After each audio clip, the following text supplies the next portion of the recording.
नमस्कार मित्रांनो. आपण आपल्या आधीच्या व्हिडिओमध्ये छोट्या रकमेमध्ये गुंतवणूक कशी सुरू करायची आणि कशी संपत्ती बिल्ड करू शकतो आपण हे पाहिलं होतं. त्याच्यामध्ये आपण ₹3000 दरमहा ही रक्कम घेतली होती. पैकी आपण ₹1500 म्हणजे अर्धी रक्कम आपण स्टॉक बाईंगसाठी घेतली होती. तर आता स्टॉक बाईंग जर आपल्याला करायचे असेल तर आपल्याला काय क्रायटेरियाज बघायला पाहिजे. आपण स्टॉक कुठले रँडम बाय करायचे का, टिप आलेले बाय करायचे का, याच्या संदर्भात आता हा खूप एक महत्त्वपूर्ण व्हिडिओ आहे. तर तुम्ही बघा, आपण 5 टॉप क्रायटेरियाज बघणार आहोत, जे वापरून तुम्ही ते स्टॉक बाय करू शकता आणि तुम्ही वेल्थ बिल्डिंग करू शकता. मित्रांनो, तर कागद पेन घ्या आणि नोट करा आणि हे 5 क्रायटेरिया, मिनिमम हे 5 क्रायटेरिया तुम्ही स्टॉक बाईंगच्या वेळेला वापरा. रँडम बाईंग करू नका. बघूयात हे 5 क्रायटेरियाज काय आहेत ते. सर्वप्रथम हे जाणून घ्या की भारताचं औद्योगिक वाढीचं विकासाचं पोटेन्शियल हे खूप जबरदस्त आहे. आपला ग्रोथ रेट पण जास्त आहे आणि आपल्याला डेव्हलपमेंटचं पुढे डेव्हलप कंट्रीच्या दिशेने आपण चाललो आहोत. त्यामुळे पोटेन्शियल खूप आहे. फक्त आपल्याला निवड शेअरची करताना अतिशय योग्य करायची, म्हणजे आपण या प्रगतीमध्ये, या भारताच्या विकासामध्ये आपण सहभागी होऊ शकतो. आणि मी तुम्हाला एक गोष्ट सुचवीन अशी, ती म्हणजे आता तुम्ही आजूबाजूला तुमच्या पाहता, तुमचा एक व्यावसायिक दृष्टिकोन पण असेल, तुम्हाला मार्केटची काही माहिती पण असेल. असं गृहीत धरा की तुम्ही एक व्यावसायिक आहात. तुम्हाला काय वाटतं की कुठल्या व्यवसायामध्ये पुढे प्रचंड वाढ आहे, किंवा मी जर असलो असतो, माझ्याकडे जर सगळी सोर्सेस उपलब्ध असले असते, तर या व्यवसायात मी पैसे गुंतवले असते, जेणेकरून पुढच्या 3-5 वर्षामध्ये मला प्रचंड प्रगती करता आली असती. असे तुम्ही व्यवसाय एनलिस्ट करा आणि त्या क्षेत्रामध्ये ते प्रॉडक्ट बनवणारे किंवा तो व्यवसाय करणाऱ्या, मग त्या चांगल्या दर्जाच्या कंपनीज कुठल्या आहेत ते निवडा. हे शेअर्स खरेदी करणं म्हणजे फक्त बाईंग सेलिंग नाहीये. हे ॲक्चुअली तुम्ही असं गृहीत धरा की तुम्ही स्वतः व्यवसाय करताय. तुम्हाला समजा वाटलं की टायरच्या क्षेत्रामध्ये प्रचंड पुढे वाढ होणार आहे, गाड्या वाढणार आहेत, रोड्स वाढतायत, तर तुम्ही टायरची चांगली कंपनी निवडा. तुम्हाला जर असं वाटत असेल की फूडच्या क्षेत्रात, सेवेच्या क्षेत्रात, आयटीच्या, तुम्हाला स्वतःला तो व्यवसाय करायचा आहे, हा व्यवसायच करताय असं तुम्ही गृहीत धरा. मॅनेज दुसरे करणारे, तुम्ही गुंतवणार आहात. हा जर क्रायटेरिया लावला तर तुमची निवड अगदी योग्य होईल आणि तुमच्या इंट्युशनला धरून ती निवड होईल. फक्त ती निवड केल्यानंतर कंपनी कशी निवडायची ते मात्र आपण इथे बघूयात. आता पहिलं आपल्याला चेक करायचं ते म्हणजे कंपनीचं आर्थिक आरोग्य, म्हणजे त्याची इकॉनॉमिक हेल्थ कशी आहे आणि ती कशी बघणार आपण. कंपनीचे बॅलन्स शीट असतात, कंपनीच्या वेबसाईट असतात. त्याच्यावरनं आपण फक्त कंपनीचा रेव्हेन्यू ग्रोईंग आहे का हे पहिलं बघू शकतो. आणि कंपनीची डेट्स, कर्ज किती आहेत आणि कॅश फ्लो काय आहे. त्याच्यानंतर मागच्या 3 ते 5 वर्षाचं कंपनीची हिस्ट्री, कंपनीची एस्टॅब्लिशमेंट आणि आलेख वाढता आहे का हे बघा. मी कोणतेही तुम्हाला किचकट काही अकाउंटिंग बॅलन्स शीट बघायला सांगत नाही. ही माहिती अनेक वेबसाईट्सवर तुम्ही फक्त हे सर्च टाकलात की मागच्या 3 वर्षाची या 2-3 फिगर्स तुम्हाला लगेच मिळतात. तुम्हाला इतकंच बघायचं की कंपनी प्रगती करते की नाही, तिचे महत्त्वाचे आकडे वाढ दाखवत आहेत की नाही. आता जसं आपण याच्यात रिलायन्सचं उदाहरण बघितलं, रिलायन्सचं त्यांचा सेटअप, त्यांचा पसारा आणि त्यांच्या सातत्यानं वाढणाऱ्या फिगर्स, याच्यावरनं आपल्याला कंपनीची हेल्थ कळते. एवढं फक्त प्राथमिक आपल्याला बघायचं आहे. सुरुवातीला आपल्याला स्मॉल कंपनीज अव्हॉइड करायच्या आहेत. फक्त मिड साईज आणि एकदम लार्ज साईज कंपनीज आपल्याला बघायच्या आहेत. त्यामुळे कंपनीचं कॅपिटल किती आहे ते बघा. दुसरी गोष्ट तरलता, म्हणजे लिक्विडिटी. त्याचे लिक्विडिटी म्हणजे ट्रान्झॅक्शन्स होत आहेत का, तुम्हाला डेली तेवढे ट्रान्झॅक्शन्स आहेत का. थोडक्यात म्हणजे एफ-एन-ओ मध्ये असलेल्या किंवा लिस्टेड असलेल्या आणि त्याच्यामध्ये जास्त व्हॉल्यूम होतोय, अशा कंपन्या तुम्हाला बघायच्यात. हेही तुम्हाला कुठल्याही वेबसाईटवरनं मनी कंट्रोल सारख्या लगेच कळू शकतं की त्याची लिक्विडिटी किती आहे ते. लिक्विडिटी असणं खूप महत्वाचं आहे. तिसरा क्रायटेरिया किंवा तिसरा निकष म्हणजे तो बिझनेस कोणता आहे आणि त्यांचं बिझनेस मॉडेल काय आहे. एवढं तर तुम्हाला, म्हणजे तुम्ही बिझनेस सेन्स असायलाच पाहिजे असं काही नाही. आपल्याला कळू शकतं कोणालाही की हा बिझनेस प्रॉफिटेबल आहे की नाही. जसं आता स्विगी वगैरेचं नवीन बिझनेस मॉडेल आलेले आहेत. यांना आपल्या आजूबाजूला तुम्ही बघा, ह्या कंपन्या याचे प्रोडक्ट्स जास्त चालतायत का, तर याचा अर्थ त्यांचं बिझनेस मॉडेल चांगलं आहे. ज्या क्षेत्राला किंवा ज्या व्यवसायाला आता हे टेक्नॉलॉजीमुळे म्हणा किंवा अन्य लोकांच्या आवड बदलण्यामुळे आता उतरणी चं हे लागलेलं आहे, म्हणजे जे उताराला लागलेले आहेत, ज्याची डिमांड कमी होत चालली, असे आपल्याला अवॉइड करायचे आहेत. आणि एक आपल्या सर्वसाधारण अंदाजाने ज्याला पुढे डिमांड आहे, जसं आता AI आहे किंवा आता भारत आपण चिप मॅन्युफॅक्चरिंगमध्ये आहोत, तर चिपच्या संदर्भात आहे. पर्यावरणवादी गोष्टी आहेत, जसं आपण इथेनॉलच्या वापर आपण दिवसेंदिवस आपला वाढतो आहे. इलेक्ट्रिक कार्स आहेत. हे पुढे भविष्यात कुठल्या क्षेत्राला जास्त डिमांड असेल, हा एक अंदाज तुम्ही तुमचा सेन्स वापरून हा लावायचा आहे. म्हणजे भविष्यात ज्याला जास्त तुम्हाला वाटेल की ज्याला स्कोप आहे, त्याला आता फार्मासारख्या गोष्टी आहेत, त्याला कायम स्कोप असतोच. हे तुम्ही तुमच्या एक जनरल सेन्सनी ओळखायचं आहे. हा हा क्रायटेरिया आहे 3 नंबरचा. आता हा चौथा जो क्रायटेरिया आहे, याच्यामध्ये आपल्याला 3 गोष्टी बघायच्या आहेत. एक म्हणजे पीई रेशो बघायचा आहे, म्हणजे प्राइस टू अर्निंग रेशो. दुसरा प्राइस टू बुक रेशो आणि डिव्हिडंड यील्ड, म्हणजे किती डिव्हिडंड कंपनी यील्ड करते.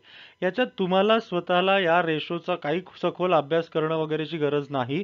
आपण पुढच्या स्लाइडमध्ये आपण बघूयात की हे तुम्हाला स्क्रीनर वेबसाईटवर, मनी कंट्रोल वेबसाईटवर आणि आणखीन भरपूर अशा वेबसाईट आहेत ज्याच्यावरती हे तुम्हाला पी आणि PB, price to book ratio, हे ताबडतोब कळतील. एवढं फक्त तुम्हाला चेक करायचं. कसं चेक करायचं ते आता बघू आपण. आता हे पीई रेशो वगैरे तुम्हाला कुठल्या वेबसाईट, मी इथे 1-2 वेबसाईट दिलेल्या आहेत. त्याच्यावरती तुम्हाला हे सहजपणे मिळून जाईल. ह्याच्यात आपण काय पीई मध्ये आपल्याला काय दिसतं की कंपनीचं पोटेन्शियल, पुढे पोटेन्शियल ग्रोथ तिची काय आहे, आणि हा चेक कसा करायचा तुम्ही त्या इंडस्ट्रीमधल्या, म्हणजे समजा आता कन्स्ट्रक्शन इंडस्ट्री असेल तर त्या इंडस्ट्रीमधल्या दुसऱ्या कंपन्यांचा जो जनरल पीई आहे, त्या पीई पेक्षा ह्या कंपनीचा जास्त आहे का कमी आहे, इतकंच तुम्हाला बघायचं आहे. आणि ह्याचे सुद्धा फिल्टर्स या वेबसाईटवर दिलेले आहेत, ते तुम्ही तिथे टाकले तर तुम्हाला लगेच मिळू शकेल. आणि प्राइस टू बुक रेशो म्हणजे प्रत्येक शेअरची किंमत कंपनीच्या त्या शेअरच्या ऍक्च्युअल व्हॅल्यूच्या किती पट आहे, हे तुम्हाला दिसतं. म्हणजे तो ओव्हर व्हॅल्यूड आहे का, का फेअर व्हॅल्यू आहे त्याची. फेअर व्हॅल्यू असेल, फेअर व्हॅल्यूच्या जवळ असेल, तो आपल्याला निवडायचा आहे. आणि ती डिव्हिडंड देते की नाही कंपनी, ही तिन्ही माहिती रेडीमेड तुम्हाला कुठल्याही वेबसाईटवर, तुम्हाला मेहनत इतकीच करायची की वेबसाईट उघडून फक्त हे चेक करायचंय की ओव्हर व्हॅल्यूड आहे का फेअर व्हॅल्यूच्या जवळ आहे. ऍक्च्युअल फेअर व्हॅल्यू मिळणं खूप मुश्किल आहे, कारण भारतीय मार्केट आता सतत वरती वरती चाललेलं आहे. पण फेअर व्हॅल्यूच्या जितका जवळ असेल तेवढं तुमच्यासाठी चांगलं आहे, आपल्यासाठी पुढच्या गुंतवणुकीसाठी चांगलं आहे. आणि इथं थोडक्यात तुम्हाला जर समजून घ्यायचं असेल, पी रेशो काय, पीबी रेशो काय, त्याची अगदी ब्रीफ मध्ये याचं तो समजून घेऊन मग तुम्हाला पाहायला पण सोपं पडेल, तेवढं तुम्ही याच्यावरनं समजून घ्या. हा पुढचा 5वा निकष, ह्याच्यामध्ये कंपनी सेबी नियमांचे पालन करते की नाही, जी आपली स्टॉक आणि शेअर्सच्या संदर्भात रेग्युलेटरी बॉडी आहे, त्याच्या नियमांचं पालन करते की नाही. कारण काय होतं, कंपनी कितीही मजबूत असली, कितीही कशीही असली, तरी समजा रेग्युलेशन त्याच्यावरती आलं, सेबीचे त्यांनी काही रूल्स तोडले, तर अचानक त्या कंपनीमध्ये ऍक्सिडेंटल फॉल येऊ शकतो, ज्यांनी आपल्या महत्वाच्या गुंतवणुकीचं खूप नुकसान होऊ शकतो. मग काही कंपन्या अशा असतात की ज्या अगदी तंतोतंत सगळ्या नियमांचं पालन करतात, त्या तसं करतायत की नाही हे पाहणं, हे आपलं काम आहे. हे सुद्धा तुम्हाला वेबसाईटवर माहिती मिळते. जर त्याच्यात सेबीचे काही इश्यूज जर असतील किंवा पेंडिंग असतील तर ते तिथे मेन्शन केलेलं असतं. दुसरं आपल्याला बघायचं ते म्हणजे कंपनीचे प्रमोटर्सचा हिस्सा त्याच्यामध्ये किती आहे. प्रमोटर्सचा हिस्सा त्याच्यात आहे याचा अर्थ त्या प्रमोटरला आपल्या बिझनेस मॉडेलवर पूर्ण विश्वास आहे, तो असणं खूप महत्वाचं आहे. त्याशिवाय तो स्वतः रिस्क घेणार नाही, स्वतःचे पैसे इतके लावणार नाही. आणि तिसरं बघायचं म्हणजे कंपनीची मॅनेजमेंट बघायची. म्हणजे काय बघायची, एक तर ते रेप्युटेड आहेत, अनुभवी आहेत. वेबसाईटवरती कुठल्या प्रत्येक कंपनीच्या वेबसाईटवरती त्यांची मॅनेजमेंट दिलेली असते. अनुभवी लोक आहेत ना, काही कुठल्या रेग्युलेशन मध्ये किंवा कुठल्या कायद्याच्या उल्लंघनामध्ये ते त्यांचा सहभाग नाही ना, हे फक्त पाहणं खूप महत्वाचं आहे. कारण असं जर असेल तर आपली ती गुंतवणूक अतिशय रिस्की होते. म्हणून आपल्याला या गोष्टी पाहून घ्यायच्यात. आणि हा एक महत्त्वाचा मुद्दा आपल्याला पाहायचा आहे, ते म्हणजे आपल्याला किती पिरियडसाठी आपण इन्व्हेस्टमेंट करतो ते बघायचं आहे. आपलं काय टार्गेट आहे ते बघायचं आहे.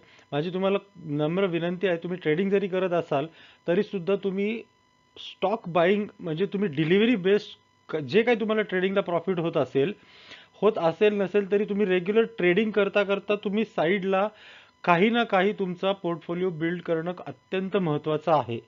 ट्रेडिंगमध्ये वेल्थ क्रिएशन होत नाही, बाईंगमध्ये डिलिव्हरी बेस्ड बाईंगमध्येच वेल्थ क्रिएशन होतं.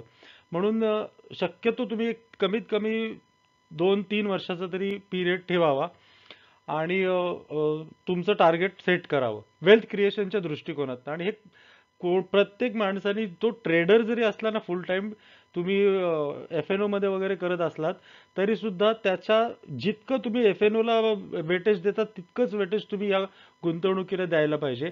आणि जर तुम्ही ट्रेडिंग करत नसाल तरी सुद्धा बाकीच्या तुमच्या काही गुंतवणुकीबरोबर, जसं आपण त्या व्हिडिओमध्ये बघितलेलं आहे की 3,000 रुपये पैकी 1,500 रुपये आपण स्टॉक बाईंगला दिलेले आहेत, एवढं तुम्ही बाईंग करा.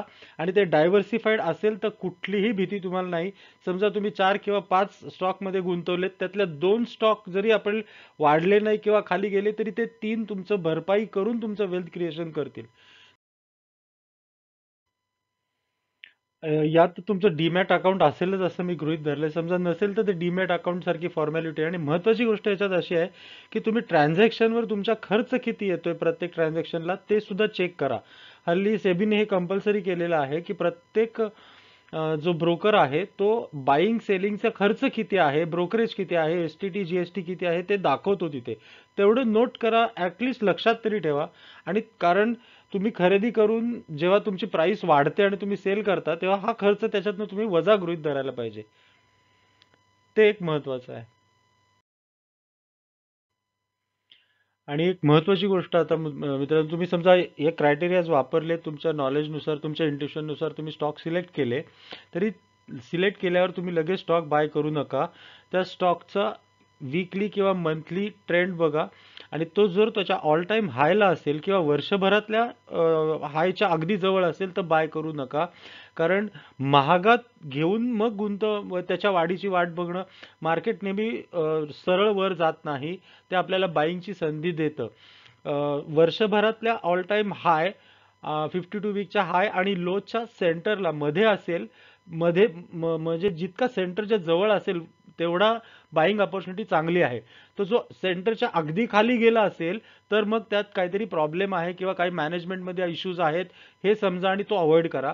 पण जर टॉप पासून थोडा खाली आला असेल, सेंटरच्या आणि टॉपच्या मध्ये असेल, तर तो तुम्हाला बाईंग ऑपॉर्च्युनिटी आहे.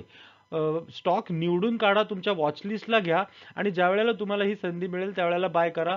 हल्ली बाय ऑर्डर तुम्हाला लावून ठेवता येतात, मार्केट प्राइस लावून ठेवता येतात, म्हणजे तुमच्या प्राइस रेंज लावून ठेवता येते, तिथे जवळ आला की तो बाय होतो. तर हे करा जरूर. आणि हे काही असं म्हणजे वेगळं काही नॉलेज सल्ला वगैरेचा भाग नाहीये, हे कन्सॉलिडेटेड गोष्ट तुमच्या समोर असावी, जेणेकरून आपण जो तो व्हिडिओ बघितला होता की 3,000 गुंतवणूक करायची, त्याच्यात आपण हे पाहिलं होतं की 1,500 रुपयाचे स्टॉक बाय करायचे. पण स्टॉक बाय करायचे म्हणजे रॅन्डम नाही बाय करायचे. कुठल्याही टिप वरती किंवा कोणी सांगितलंय, आपल्याला मेसेज येतात व्हॉट्सअपवर, त्याच्या ते पाहून नाही करायचे. हे सांगण्यासाठी ह्या व्हिडिओचा उद्देश आहे. जरूर गुंतवणूक करा. तुम्ही ट्रेडिंग करत असा नसा, दुसरा व्यवसाय नोकरी काही करत असा, एक छोटी रक्कम एक स्टॉक सुद्धा तुम्ही बाय करू शकता. आणि हा जर तुम्ही आज बाय केला तर निश्चित तुम्हाला याचं पुढे संपत्ती तुमची तयार होईल, वेल्थ क्रिएशन मध्ये याची मदत होईल. कारण बँका मध्ये गुंतवणूक करणं किंवा हे 8%, 10%, 12%, 15%, स्टॉकचं कसं असतं, तुम्ही समजा डायव्हर्सिफाईड ठेवलात, तुम्ही 5 प्रकारच्या कंपनीजमध्ये 5 प्रकारच्या क्षेत्रांमध्ये, समजा ऑइलमध्ये, फार्मामध्ये असं जर तुम्ही गुंतवणूक केलीत, असं डायव्हर्सिफाईड ठेवला, तर त्यातले 1 किंवा 2 जर वाढले नाही किंवा खाली आले तरी बाकीचे 3 तुम्हाला इतके मल्टिपल रिटर्न्स देतील की तुमचं ते नुकसान भरून येऊन तुमची वेल्थ क्रिएशन होईल. त्यामुळं फक्त तुम्ही निवडताना चांगल्या कंपन्या आणि हे काही निकष वापरा. screener.com वर आहे, मनी कंट्रोल वरती सगळी माहिती मिळते. फक्त टिप्सवर जाऊ नका. आणि अशा पद्धतीने तुम्ही महिना 1,500 रुपयाचं जरी स्टॉक बाईंग केलं तर तुमची वेल्थ क्रिएशन होऊ शकते. पेशन्स ठेवा. जादू, मॅजिक वॉन्ड, ओव्हरनाईट श्रीमंती हे डोक्यातून काढा. पण एक चांगली वाढ, चांगली ग्रोथ तुम्हाला नक्की याच्यातून मिळू शकते. मला आशा आहे की याचा थोडा तरी काही तर काहीतरी तुम्हाला उपयोग होईल. तर तो व्हिडिओ पण जरूर बघा आणि जरूर गुंतवणूक करा. खूप खूप शुभेच्छा तुम्हाला. धन्यवाद.